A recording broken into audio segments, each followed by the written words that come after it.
Next, pharynx. Pharynx is the common passage for air and food. When this bolus food enter in our mouth or swallowing in food pipe, that this is the common passage, that is pharynx is the common passage for food and air. Now food goes down in esophagus or food pipe. Its size is 25 cm long and it passes through the diaphragm. In esophagus, there is one movement, that movement is peristaltic movement. When the bolus food enter in a food pipe, the muscles which are present in food pipe, they are contract and relax, and this type of movement is known as peristaltic movement. This food goes into stomach. In stomach, some gastric glands are present. Gastric glands are present means it is of three types: pepsin, HCl and mucus. Pepsin, it activates in the presence of HCl. Why the HCl is present in our body?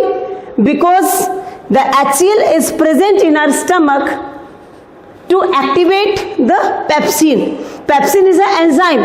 It digests protein. Mucus is the inner lining of the stomach. It protects the inner lining of stomach. Next, HCl, hydrochloric acid, it kills the germs. Through food, some germs are entering our body or stomach, then these HCl kills the germs. This stomach has four parts: cardiac part, fundic part, body part and pyloric part. Then this food goes to small intestine. Listen, small intestine is the large एक minute का cross करना.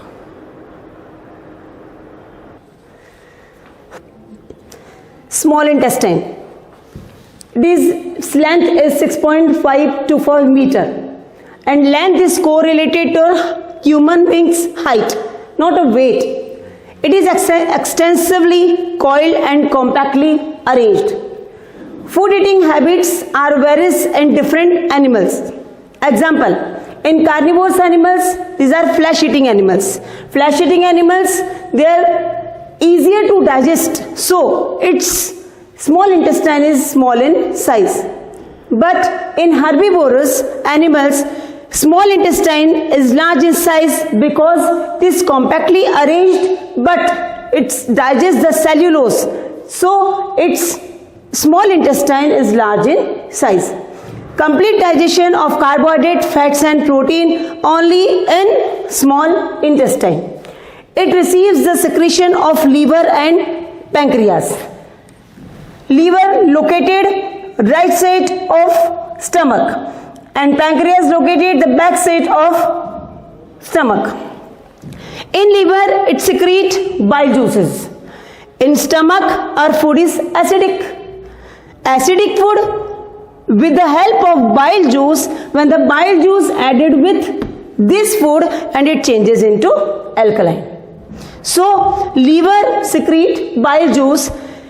When the food comes down in small intestine, through food large fat globules are present.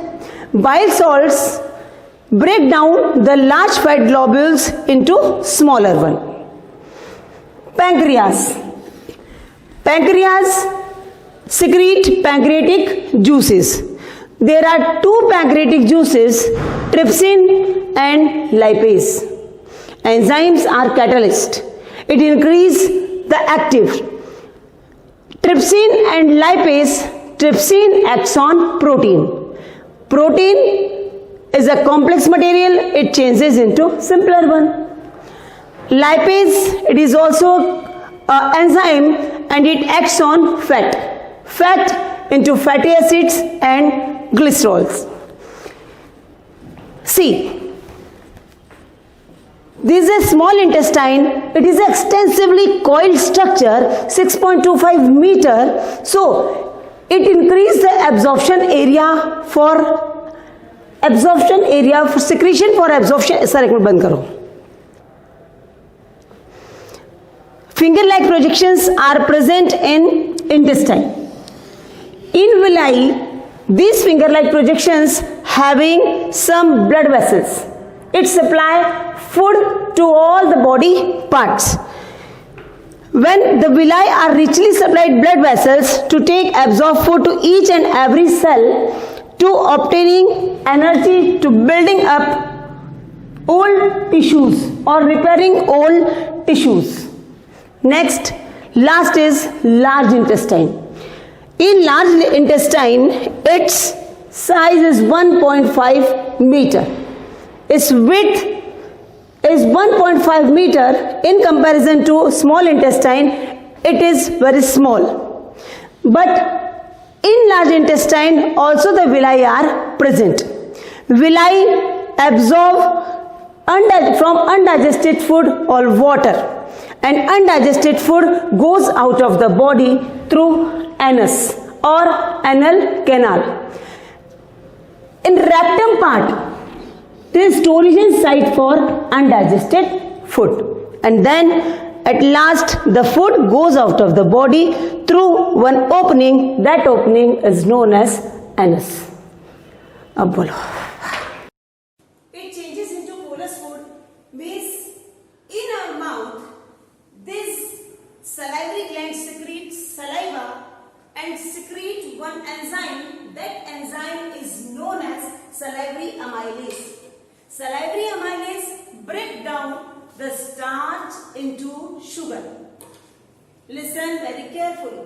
One enzyme which is present in our mouth, that is salivary amylase. Salivary amylase break down the starch into sugar. Next, teeth. These are the parts of buccal cavity. This is our buccal cavity. Last, teeth. Human beings have diphocophycodont type of teeth. Diphocophycodont means milk teeth and permanent teeth.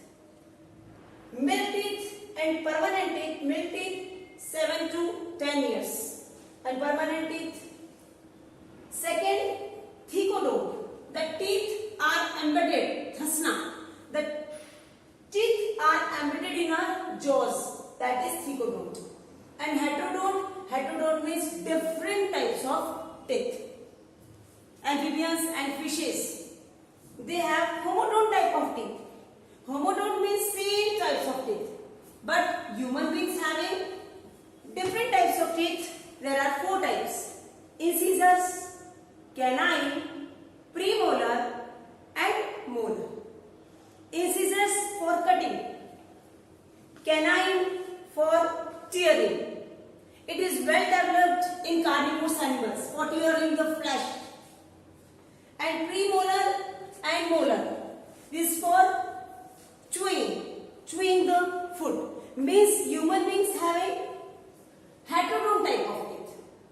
Heterodont type of teeth means their teeth chewing the food, cutting the food, masticated the food, and these 4 parts are of buccal cavity. Next. Hello students, I am your bio teacher Simi Sharma. Today I am going to explain a chapter, sexual reproduction in flowering plants. Sexual means sex. Sex means male and female gametes. Male and female gametes means reproduction, and reproduction means zygote. So flowering plants means angiospermic plants. Angiospermic plants, all flowering plants are angiospermic. Flower, it is a group of reproductive organs of flowering plants. Its function is for reproduction. Objects of flower are aesthetic, social, religious, cultural and ornamental. human beings have intimate relationship with flowers. Today we will start the whorls of flower. This is the one topic of sexual reproduction in flowering plants. Whorls of flower. Number 1, calyx, corolla, androecium and gynoecium. It is the first whorl of the flower. Corolla is the second whorl of the flower. Gynoecium is the male reproductive part of the flower and gynoecium is the female reproductive part of the flower. Number 1, calyx. Calyx, each single unit of calyx is sepal. It is the first whorl of the flower, always in green in color, so its function is for photosynthesis. It protects the another 3 whorls. Number 2, corolla. Corolla, it is the second whorl of the flower.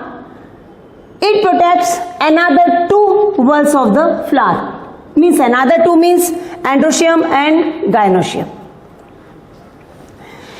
It is always green in color means calyx, but corolla it is always colorful. Why the corolla is colorful? Because it attracts the insects for pollination. It attracts the insects for pollination. But night blooming flowers are always white. Why? Anybody knows? Okay.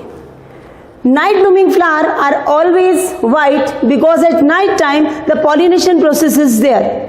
So at night time their flower fragrance is very strong. Next, androecium. Androecium means male part of the flower.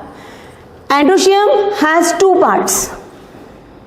Means anther and filament. Anther has 4 lobes and it attached with filament. And anther and filament both are connected with connective tissues. This is the male reproductive part of the flower. Gynoecium, it has 3 parts. Stigma, upper swollen part is stigma. Terminal part stigma and cylindrical part is style and lower swollen part is ovary. These 3 parts are combinedly called a pistil. Stigma is the land form of pollen grains. This is the land form of pollen grains. But how the flower changes into fruit, ovary changes into fruit, ovule changes into seed. These are the some questions are arisen in our mind. Now there are 2 processes pre-fertilization events and post-fertilization events. Pre-fertilization events means before fertilization. Third whorl is androecium. In androecium, it is a bilobe structure. Bilobe structure means this is diathecous. It is dehiscence within the middle part. Lower cylindrical part is filament. When these diathecous part dehiscence, then pollen grains are scattered in the atmosphere. But how the pollen grains are mature? The pollen grains are mature. It has 3 layers. Outer layer is epidermis, endodermis, middle layer. These 3 layers are protect the pollen grains, and pollen grains are located in the center. These are 4 pollen grains or microspore or microsporogenesis or stamen part. And inner part means tapetum. Tapetum increase the cytoplasm and nucleus. Dense cytoplasm are present in tapetum and it nourishes the pollen grains. It nourishes the pollen grains because it is present at the center. And sporogenous tissues are compactly arranged at the center. When the pollen grains are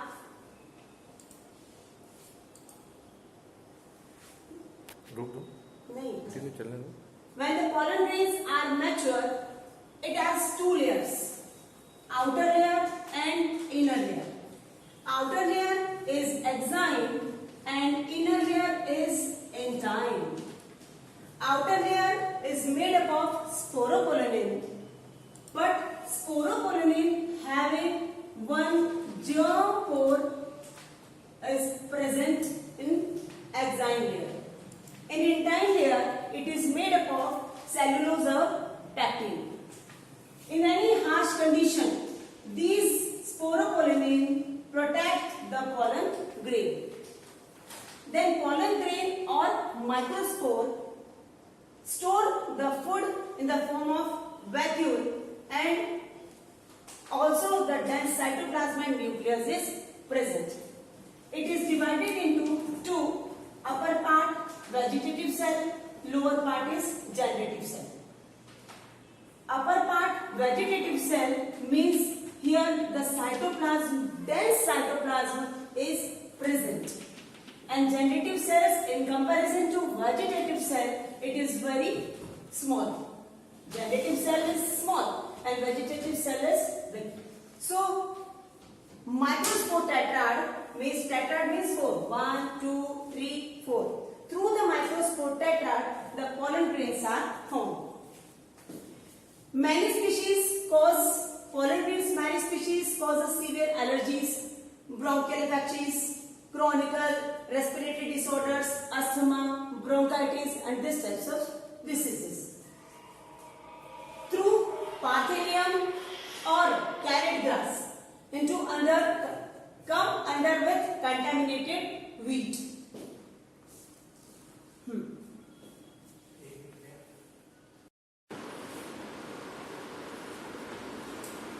In pre-fertilization events, androecium, aperiod, then second one is gynoecium. In gynoecium, three parts: stigma, style, and ovary. Stigma, style, and ovary is combinedly called a pistil. In ovary, number of ovules are present. Same as the anther are mature, same as the ovule is mature. When the ovule is mature, the structure of ovule is same. Outer layer, new cells.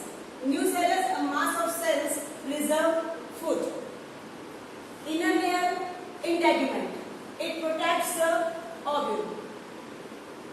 When the ovule fuses with funicle, this part is the upper part. And when the ovule attached with placenta, that is funicle. This ovule is known as anadromous ovule. When the ovule is mature, means megaspore mother cell. In megaspore mother cell, meiotic division is going on. When the meiotic division, this one cell is divided into two. One cell is degenerate and second cell divide continuously. When these cells divide continuously, it forms a tetrad. When it forms a tetrad, three cells are degenerate and only one cells are formed. These one cells are work and landing platform of pollen grains and stigma. Now, how the post-fertilization is going on?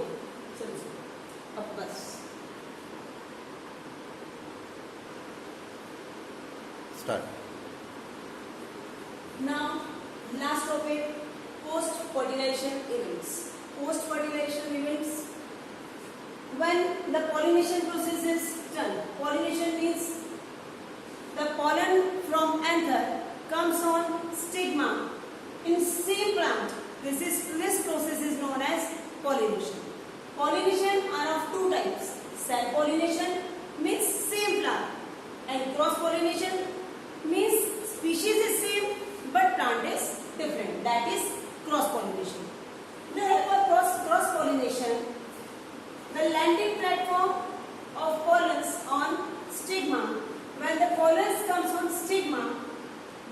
secrete a sugary substance.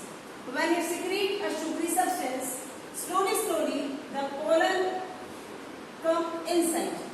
When the pollen come inside, pollen tube is formed. Pollen tube is formed. You know that two layers of pollen grains, outer layer and inner layer. Outer layer is made up of sporopollen and there is one germ pore. Through the germ pore, the pollen tube is formed. When the pollen tube is formed, these pollen slowly comes down. When this pollen slowly comes down through the micropylar end and chalazion end. These are the two ends of ovule. Through the micropylar end, here two male gametes are present in pollen tube.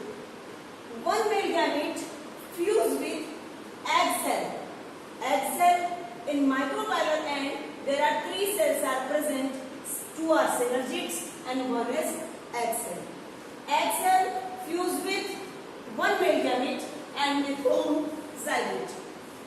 Second male gamete fused with polar nuclei. Polar nuclei means these two cells are present at the center. These are two cells.